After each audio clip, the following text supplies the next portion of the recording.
ahead, and we see that it's going to be a hot summer. And again, one thing that the pandemic has highlighted is that uh, we are very, very, very reliant on power.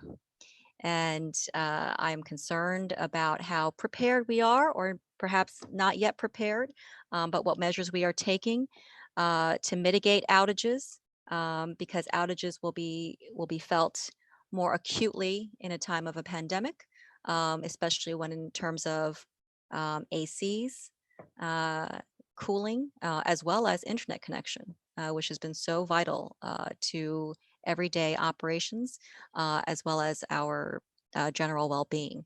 So with that, we'll begin with the National Grid, which is one of the largest investor-owned energy companies in the world, covering Massachusetts, New York, Rhode Island, the UK. And the National Grid is dedicated to delivering clean energy to support the world long into the future. The company works with stakeholders to promote the development and implementation of sustainable, innovative, and affordable energy solutions. With us this evening, we have Juan Santiago, Borough of Queens Jurisdictional Manager for the National Grid. Mr. Santiago, welcome. Mr. Santiago will deliver an update on the National Grid's summer energy preparedness, as well as how the company is operating during the COVID pandemic. Welcome, and please begin. Thank you so much, Madam Borough President. Thank you to you and your staff for having us today. Thank you to the district managers and also the community board representatives that are here today. Before we begin, I have a few subject matter experts with me in the room. Keith Rooney, Director, New York City, Long Island Community and Customer Engagement. Eileen Safone, Director, New York City, Long Island Government Relations, and Aaron Chu, New York City Gas Field Operations Director. So I asked them to come join me in case we had any questions that arose later on. And before we can actually find out what we're doing in the upcoming summer months, I just want to explain to you what National Grid has done, you know, during the start of this pandemic, and how we've helped the community and what we've done for our customers. So in these unprecedented times, we reemphasized and recommitted to the highest priority, ensuring health and safety of our customers, communities, and employees. With this fundamental principle, I'll outline some of the steps we've taken to deal with the COVID-19 pandemic. First of all, as soon as we found out, we've activated our incident command structure. That structure is led by the New York Jurisdictional President, John Bruckner, and has our highest level executives under his command. And with that, the decision-making starts there on how we'll deal with the pandemic. Actually, what I can do is I can share a slide presentation that I had. I actually forgot to do that to start with, so I'll do that now. Share. Can everyone see my screen? Yes. Okay, perfect. So that was just the introduction. I'll move on to my agenda for my short presentation. It's just continuing operations, continuing essential customer services, service work, temporary pauses, working with our customers and communities, and also looking ahead. You know, from there, I'll take questions and I'll try to answer as many as I can. If not, I'll get right back to you with the answer. So with that, we continue to provide natural gas throughout this pandemic, and we don't anticipate any disruption of service to our customers. In order to preserve safe and reliable operations in our systems, we've had sequestered employees in our gas control centers. Now, our gas control centers, it's located on Long Island in Melville, and this controls the gas system throughout New York State, Rhode Island, and Massachusetts. This is a this is an intricate part to our system and how it's ran. We've noticed that with this pandemic, we couldn't have them going back and forth to home for fear that these professionals, these experts in what they do, they might get contracted with the disease themselves and not be able to perform their function. So we sequestered them, and they've actually completed the 5th week of being sequestered, not being able to be home, not being able to see their family, showering at the facility, food delivered at the facility. So that's one of the steps that we immediately, we had to have that in place in order to make sure we didn't have any disruption of service to customers.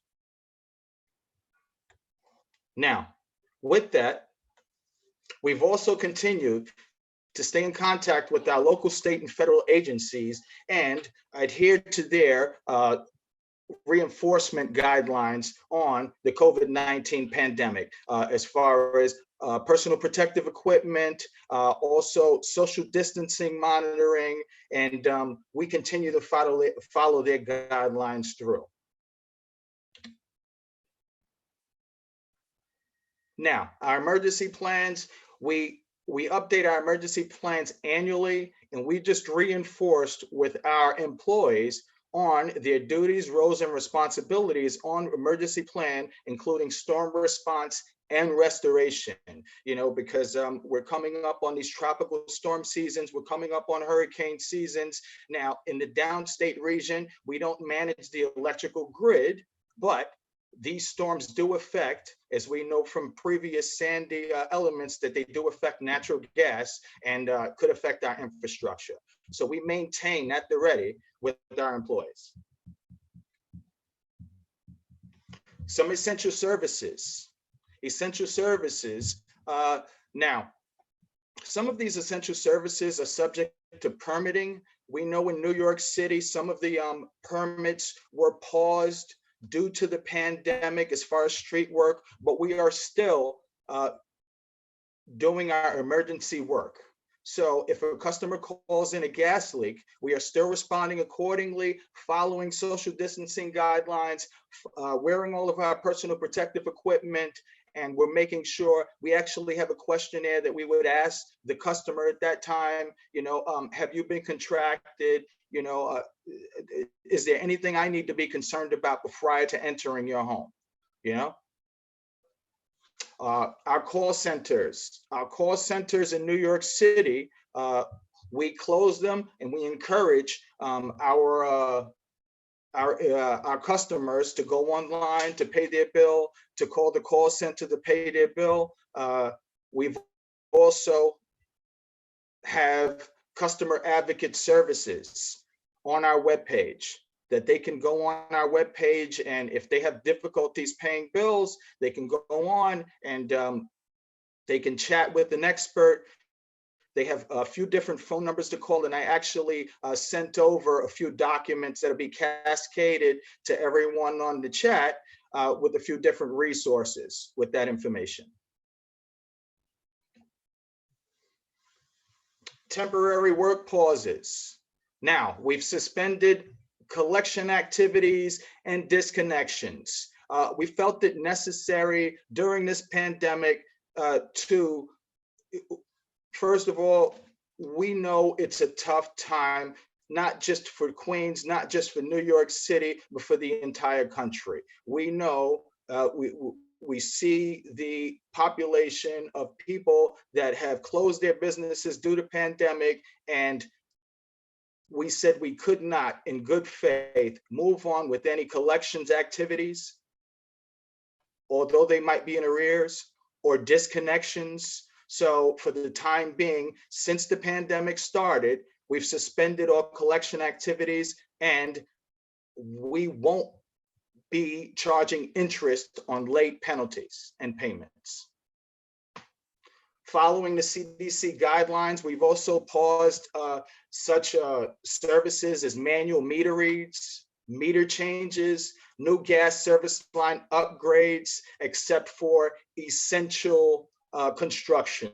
Essential constructions meaning our JFKs and our LaGuardias. Those projects are still going on, right? And we're working with the Port Authority to make sure that we are, following the CDC guidelines and the governor's guidelines for New York State.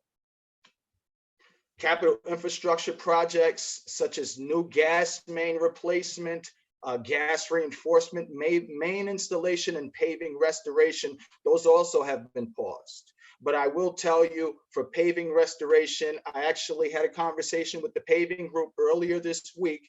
We will start sending inspectors out to these locations, and when the permits are available, when the mayor lifts the order for alternate side, because a lot has to do with alternate side as well. We need to be able to get our vehicles down the road. We need to be able to get our trucks down there. When that gets lifted, we'll start, going and following our paving order and start restoring the streets.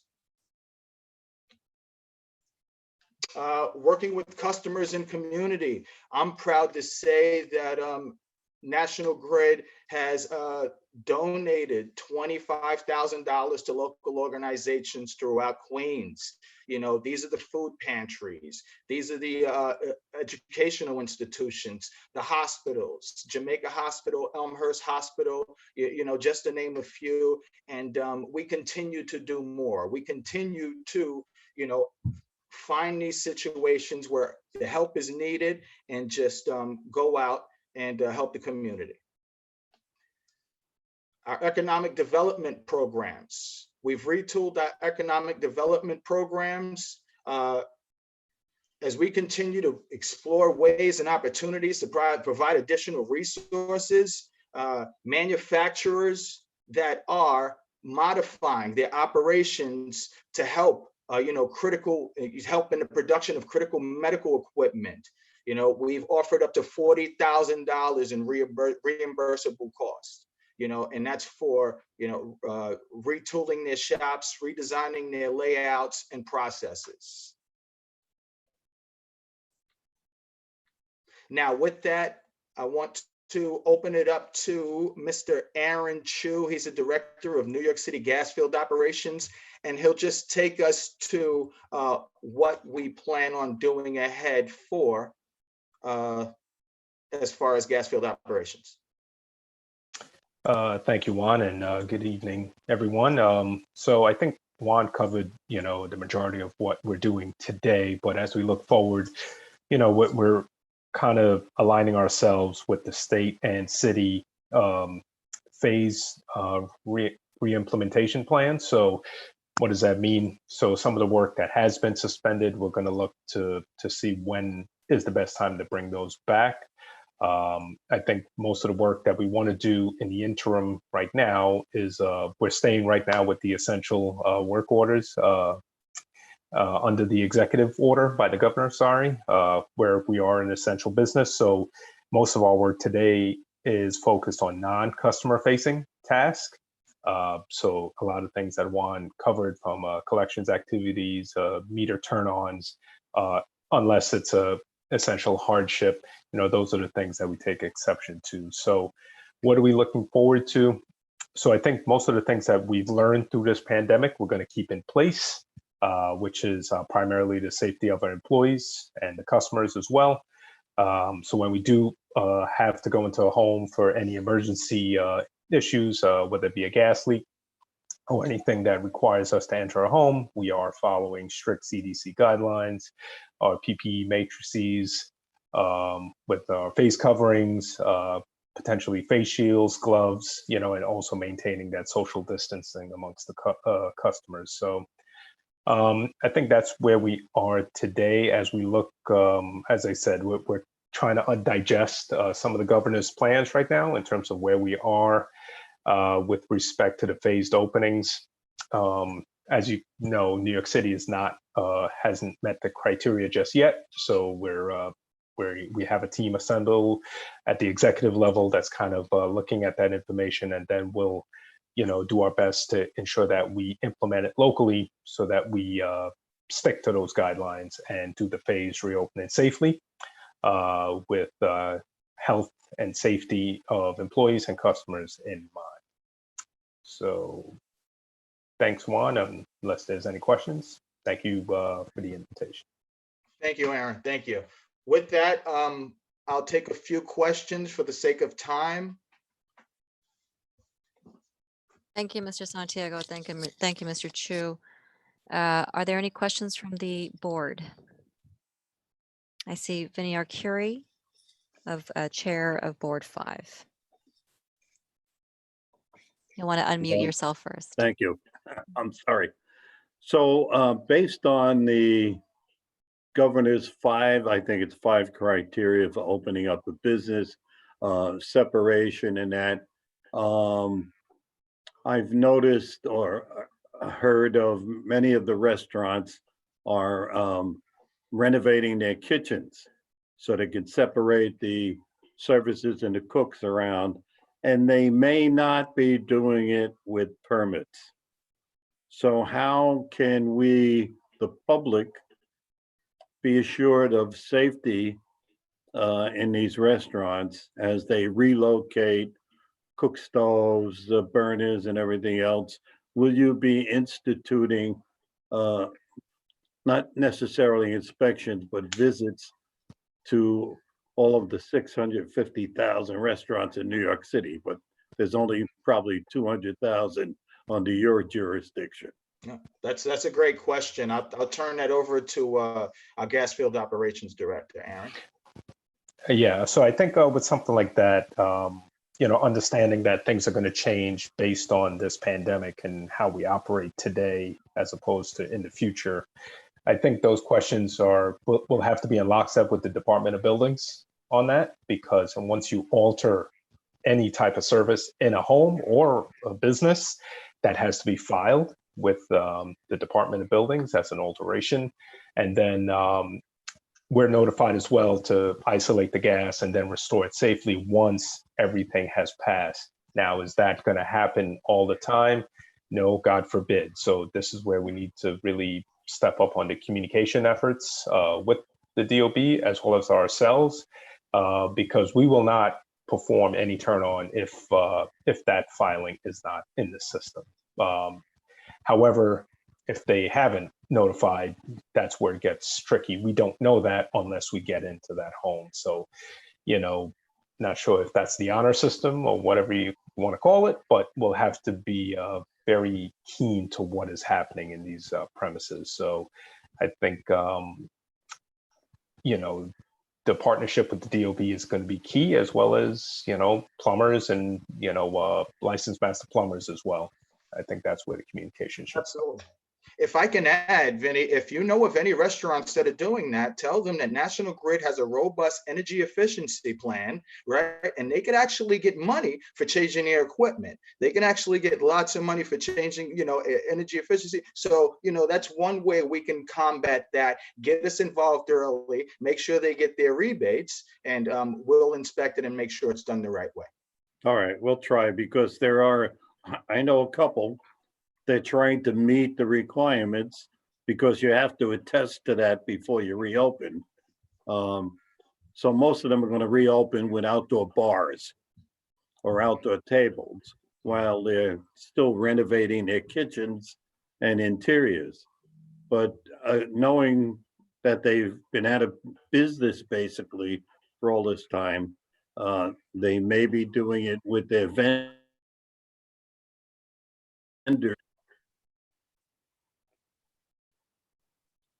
Okay.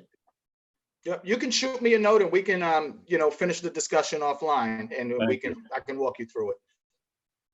Thank you. Any other questions or comments from the board? This is Dolores. I was wondering, on the paving restorations of the roadways, do you have a list by community board that you could share with us so we can go and take a look and see if perhaps there was something that was missed, or just have an idea of what we can expect? I can follow up with our paving department to see if it is broken down by community board. I doubt it. It's generally broken down by borough, and then we'd have to filter it out from there, meaning me, right? So I think it would be, if you had it by the borough, I'm sure Right. I would be willing to take it and just Mhm. highlight the ones for community board 14. Sure.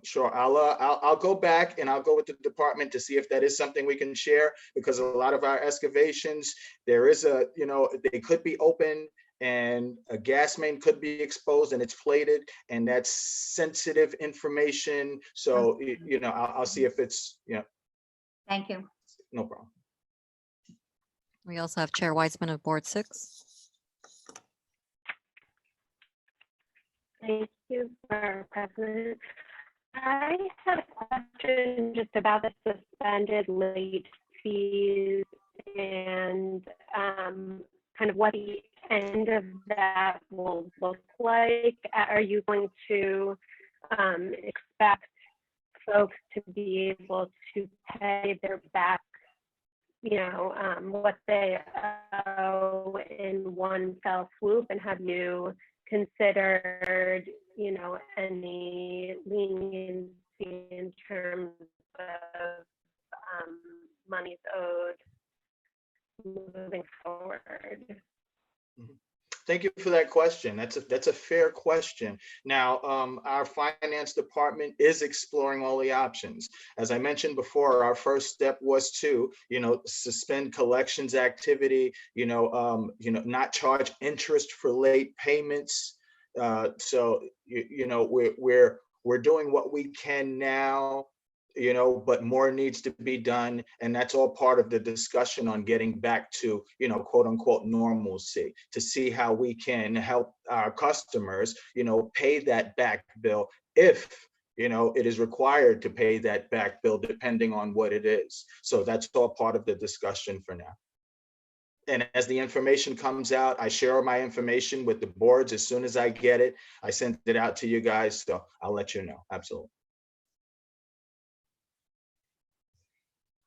Thank you. Anyone else?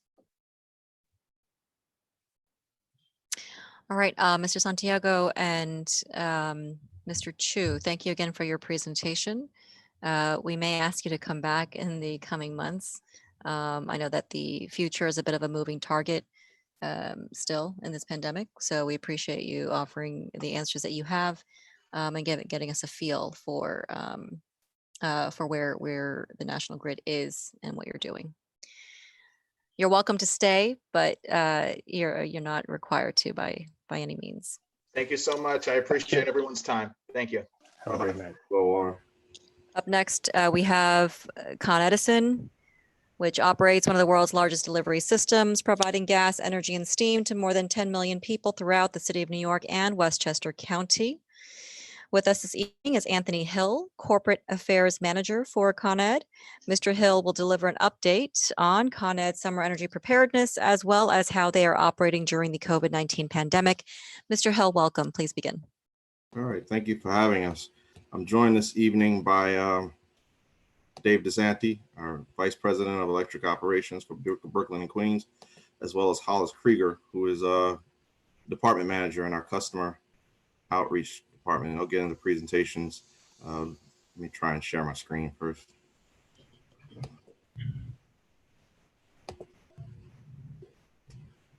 Can everyone see that? Yes. All right, so they'll get into presentations about what we've done in response to COVID, also as our typical summer preparation work that we've each been doing. But before we get started, I just wanted to highlight a couple of points about what our corporate affairs department has done thus far. Over the last 2.5 months, we've actually expedited more than $4 million to some of our local nonprofits who are equally as impacted as everyone else throughout this pandemic. We've accelerated funding to those organizations.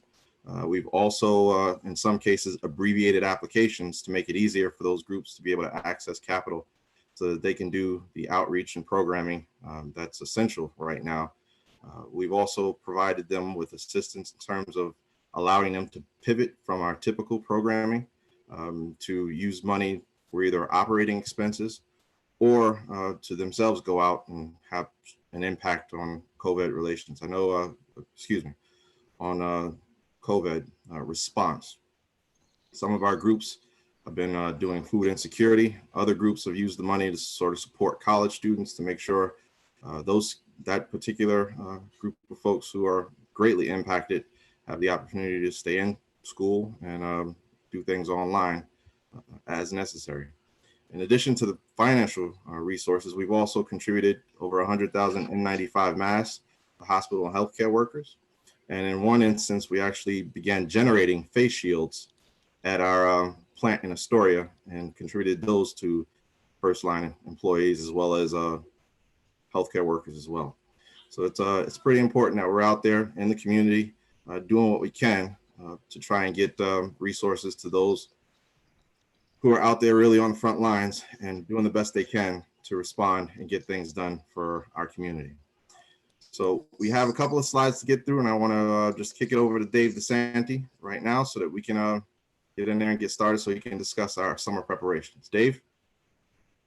Thanks very much. Can everyone hear me? Yes.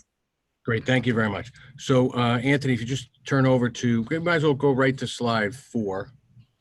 And so I just very quickly orient you to our the idea of our distribution system. So over on the left-hand side, you'll see that, the bulk power supply system is a number of generating station, merchant stations owned predominantly by others.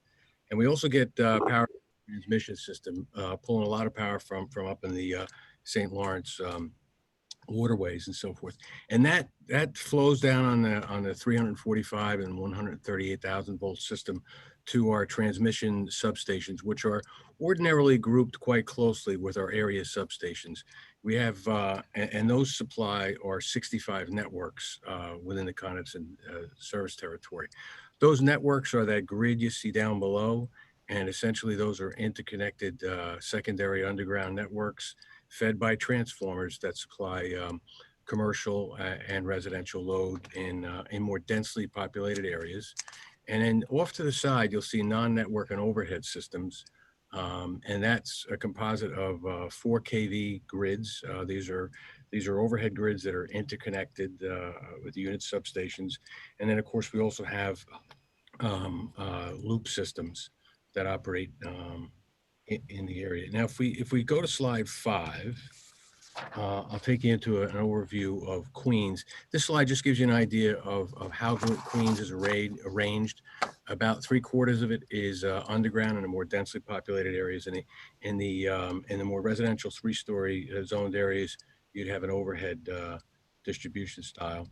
All of the networks in this area are designed to what's known as second contingency design. And we're authorized in the city boroughs, Brooklyn, Queens, Bronx, and Manhattan, to design the systems for the loss of any 2 pieces of equipment, any 2 feeders, any 2 transformers next to one another at peak, and still maintain service to customers. So it's really quite a robust system. To give you an idea about how we're operating through the pandemic, we have limited most customer-facing work. Certainly, meter readings have been shut down. Our AMI program, installing the remote meters, has been furloughed for the time being. I believe Queens was about a little more than 50% completed. We're looking to pick that up approximately around the beginning of June, but we're going to send out lots of communication before we actually begin to pick that up and deploy in the street. It's a great technology for a number of reasons, but most importantly, it'll certainly support social distancing so folks don't have to come in and read meters anymore. In addition, so of course, we're certainly doing emergency work. We are doing safety related work, the removal of shunts where we contact customers and they're willing to let us come in using distancing and PPE. Folks who need 220 power for air conditioning, things of that nature, we're getting in there. And we are doing some new business work where customers do need to come online. Things like street lights have been curtailed. We're probably doing about 30% of the street light work we've ordinarily done. And again, that got down on the interaction amongst our employees and so forth. But we are going back to greater staffing. I'll talk about that in a moment. One of the things that folks are interested in is what kind of load impacts have we seen on the system due to COVID? And in Manhattan, we've got a large number of commercial office buildings that are down right now. We've seen about a 14% drop in the load in Manhattan. Bronx and Queens are only down about 2 or 3%. Brooklyn remains flat, and in Staten Island we've seen a bit of an uplift, about 1% or 2. What summer is going to look like on the load profile, we're not really sure. We have to see who stays and who returns in the summer period, and then what businesses are actually supposed to be there and remain open in the summertime. So more to come on that, but we're watching it closely, and we are prepared for it. If we turn to slide 6, talks a little bit about, going to talk just a little bit about readiness. Now, readiness really comes into 2 components. One is our personnel. Are we staffed up and ready to go for a lot of our reliability relies on our ability to respond when events do happen, and they will in high load periods. And the other component of that is have you made the right investments? And the capital investments really fall into 2 categories: load relief, which is where an engineer can sit down and calculate where something is going to be overloaded in the coming forecast, and the other is reliability dollars, and that's where we spend dollars taking less reliable equipment off the system and replacing it with new equipment. With regard to the personnel impacts, I would say at the peak of COVID, between people calling in sick because we relaxed, like many companies, we relaxed our sick policy because people didn't feel 100%. We didn't want them coming to work. Between folks who came in positive, turned up positive, quarantine, probably we're peaked at around 21% of our field force was off at one time. We're back down to a number that's around 12%, and we think we're probably going to go into summertime just around 10%, maybe a bit below that, and that's going to be the impacts of predominantly of Matilda, which we think will last. Certainly, that's under the governor's control. We think that's going to last throughout the summer, and we're supporting that where we can with some contractor resources. So we don't think we're going to have any real difficulties with staffing for the summer, and we'll be there in that regard. The diagram in front of you really talks about the Con Edison response trigger points and the New York City points. New York City uses the heat index numbers, which is basically your Fahrenheit scale. And on the left-hand side, you've got Con Edison's triggers, which involve temperature variable, which is kind of a 3-day average of the dry and the wet bulb temperature. And that really reflects loading that's related to humidity. Once the humidity goes up, it gets very uncomfortable and brings in a great deal of air conditioning load. And the 3-day average, that weighting reflects the fact that there's some thermal inertia in the system. Our big triggers here are when we get to 82 temperature variable, and that's when we begin to pick up our staffing quite significantly. We'll go into 12-hour shifts with all of our operating folks. And as we get up into 86 TV, which we did experience 7 days of last summer, that's when our entire corporation mobilizes so we can respond immediately to issues. And okay, so we can move on to slide 7. So we just wanted to take a few minutes and talk about our system performance. So the scales you're looking at here, when we report outages, all utilities report outages within New York State, we use a conventional reporting number. And so the numbers you're seeing here are on a 1,000 scale. So so if we look at and so that's across the top, and then on the left-hand side you have both the network and non-network systems. So in the New York State reporting convention, the average for an overhead system in New York State is about 1,080 per 1,000, meaning 1,080 customers per 1,000 will be implemented on the overhead system. In 2018, our overhead system was running about 415 in Queens. Last year, we ran at about 308, and year to date, we're about 93. So our performance is very good for year to date results. Part of that reflects the rather mild winter we've had. You certainly can see the reflection of that mild winter in the network numbers, right?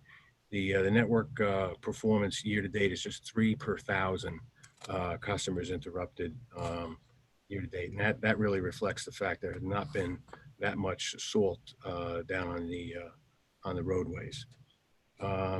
So if we move on to slide 8, so here we get into the prep work. Again, load relief, we've really seen across New York State really some tremendous response rates for load reduction programs. Energy efficiency programs have really paid tremendous benefits in lowering our load projections in recent years. So the load relief really is, we really just have 5 transformers to replace in Queens.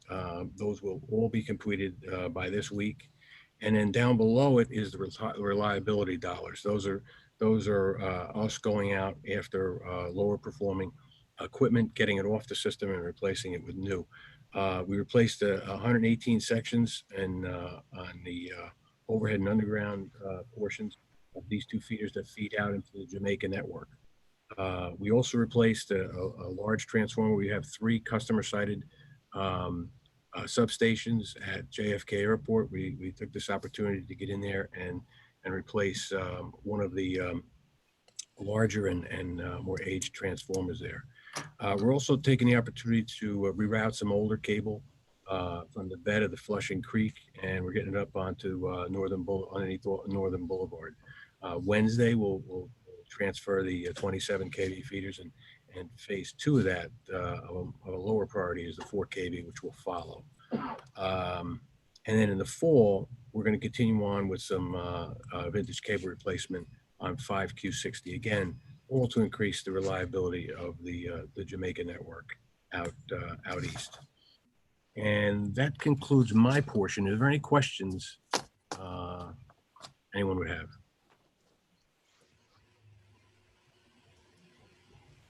Okay, then I'll turn it over to, I'm sorry, go ahead. You can turn it over to Hollis. There's a final slide with Q&As if anybody is interested. Yep. Okay. Hollis?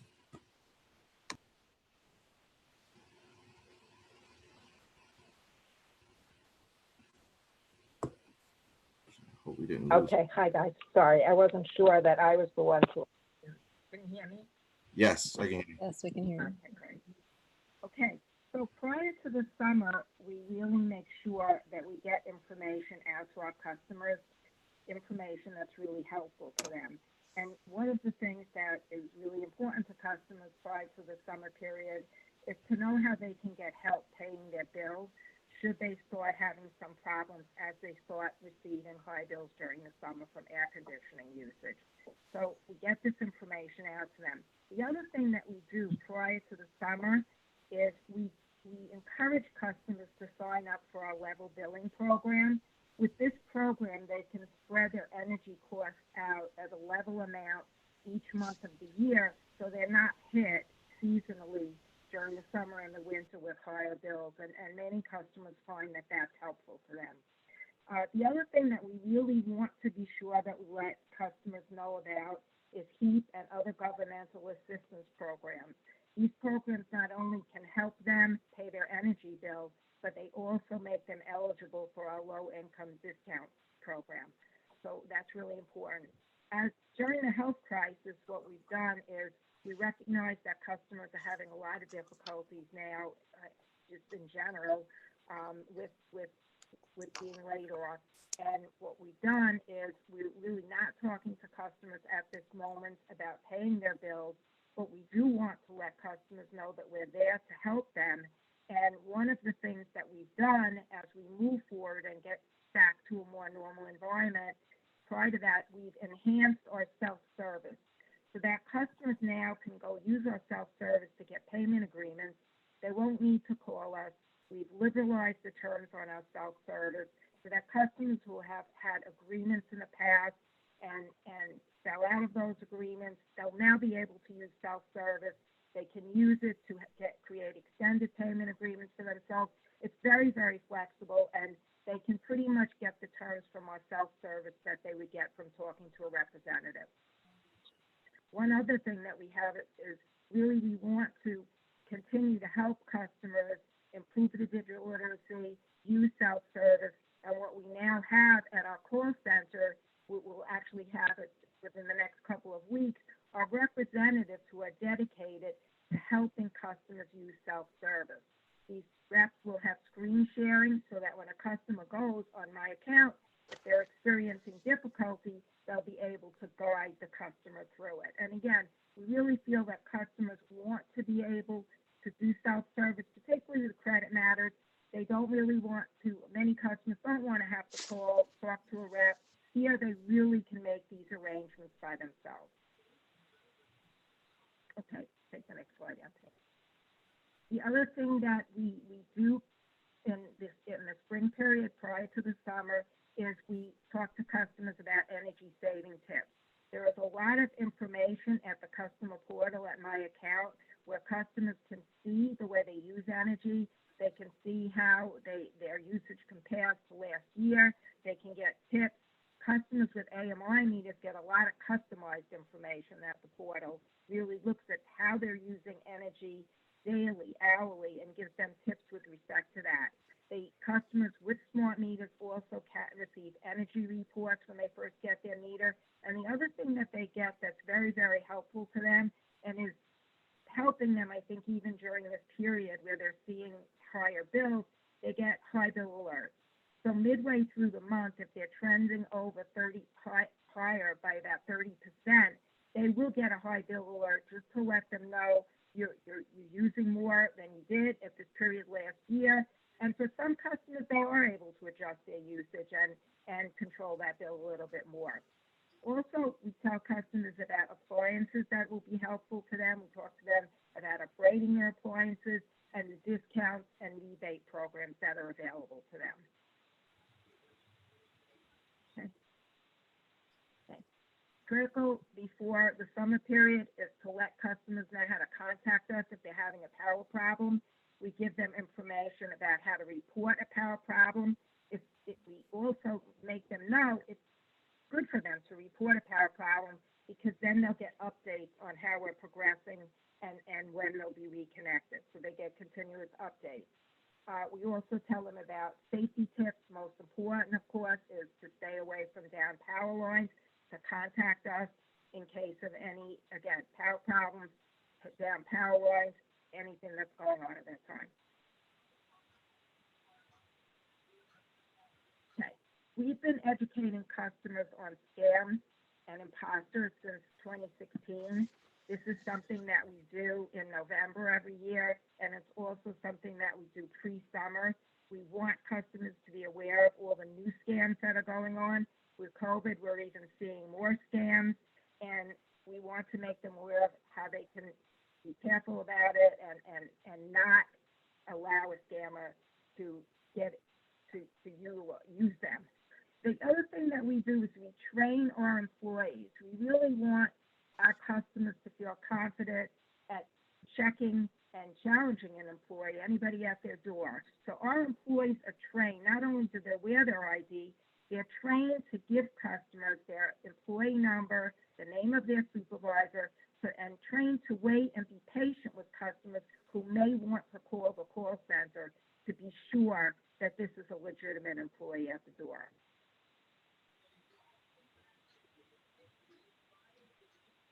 Another thing that's really important before the summer period, as really throughout the year, we need to know when we have customers that are using life support equipment. We contact all our customers a couple of times a year to make them aware of the fact that they should let us know if they're using life support equipment. We also contact other people in the community so that they can make their clients and customers know. So we send emails out and letters out to master metered buildings, to the management of master metered buildings, where customers might not be direct customers. They might have tenants who are using the equipment. We also contact medical providers and community organizations, all in an effort to get this information out to direct customers, to tenants, that if they are using life support equipment, they should contact the company and let us know. So we get this info, we use multiple channels to get this information out. We do our summer press release every year. We also utilize customer news. That's a bill insert that goes in the bill 4 times a year. It's mailed in June with pretty much all of this information that I just talked about. We use our Spotlight Bulletin, which is our newsletter to elderly, blind, and disabled customers. We send email blasts to customers that we have email addresses on, which is a great majority of our customers at this point. Information is also posted to the website. All of these communications direct our customers to the website for more information. We post that on social media. And we also do advertising, particularly to alert customers using life support equipment, that they should contact us. Again, we know there are tenants out there who aren't direct customers, particularly NYCHA tenants, and we target the advertising to those groups to be sure that we get information. And that's the end of my presentation, and open to questions.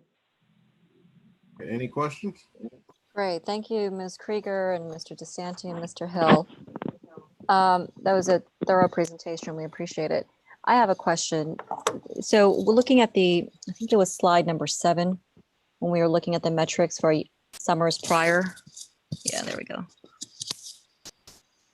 Okay. Which zip codes in Queens were the most vulnerable to outages in the most recent summers? I would have to get back to you on that specifically. Last summer, I would say, last summer, I recall outages. We had recurrent outages in the Brinkerhoff area and some in Flushing that were problematic. But I could really go back to you through Anthony with a breakdown. We don't necessarily break down by zip codes, but we get you information that would be you'd be able to relate to. That would get you some localized information. That would be helpful. Last year and perhaps 2018 would be helpful. And has there been any, do you see any overlap or I guess overlap between some of the hardest hit areas of COVID? I mean, in particular, you know, the city just released the impact of COVID by zip code deaths, but in recent weeks has been releasing near daily, I believe daily, hospitalization and positive cases, et cetera. And we're looking at really community district 3, district 4, district 12 have been the highest and most disproportionately hit. Has Con Ed taken a look at how that overlaps with some of the areas of Queens that are the most vulnerable to outages and what that might look like? I don't. And any mitigation efforts to help, or any efforts to help mitigate that? I don't believe we've done any analysis of COVID versus outage performance by circuit, and that would be a pretty difficult analysis to do because our circuits don't necessarily follow zip codes or community lines. They're built based on topography and unit costs, so to speak. But could we take a look at where the power outage reporting has been in prior years and look at those numbers? Madam Borough President? 2019, summer 2019. Mm-hmm. Okay. Perhaps Con Edison could give it to us broken down by community board, since they do show on their outage maps. We could see it by community board, so maybe they could break that down for us. We could. It would require a little bit of analysis to get that broken down. But let me consult with my engineers, and we'll go back through corporate affairs to get you that. Thank you, Mr. DeSanti, and thank you, Chair Bratton. That's a perfect idea. And is there a way to share the the cost saving tips that you shared in regards to external communications that can be emailed to community boards? Sure, we can get that out to you for sure. So we could share it with please. And keep in mind also, we generally put this stuff out in press releases. Each of the community boards receive those releases. So we can go back through to the most recent stuff and perhaps share that with you as well. Because it seemed like my bill jumped up this month. So it'd be good to share. Thank you, Chair English. Madam Any other President? questions? Yes. Chair Curie. We've all drilled to call 911 or 311 if it's a real emergency or a question. Is there a simple line that could be remembered by everybody? And let's say, just for the hell of it, call Con Ed 11, something like that no one has to think. Oh, it's an emergency for Con Ed. Let me do dial Con Ed 11. Have you thought of that? 1-800-CON-ED. Well, the emergency number right now is actually literally 800-752-CON-ED. So Thank you. 800-752 Con Ed. Con Ed. yeah, Thank 752-6633. It just spells out 75 Con Ed. Thank you.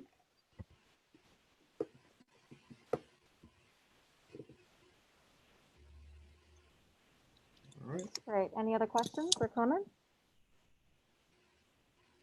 Wonderful. Thank you, Mr. Hill and Mr. DeSanti and Ms. Krieger for that presentation. We look forward to the breakdown by community districts as soon as you get a chance. We are eager to take a look at that in anticipation of what the next couple of months have in store for us. But thank you again for your presentation.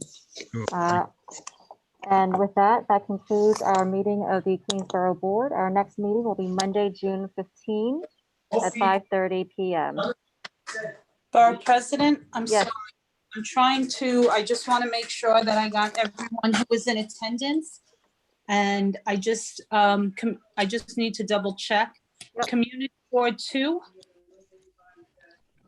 Community Board 8. I'm sorry, this is Denise. I'm here. Okay, I didn't see. Can you hear me? Yeah, we can hear you. Okay, and Community Board 9. Okay, I'm sorry, I just needed to double check. No problem. We're glad you did. All right. Thank you very much. Lovely Eric? mask. Hope to That see you mess soon. person. Huh? Who is that mess? I must say Gene Kelty never looked better. I will remind you, we are still live and we are still recording. And with Uh-oh, that. gotta be good. On Bye, that everyone. note, Thank you and good night. Thank you. Thank Good night. Bye-bye.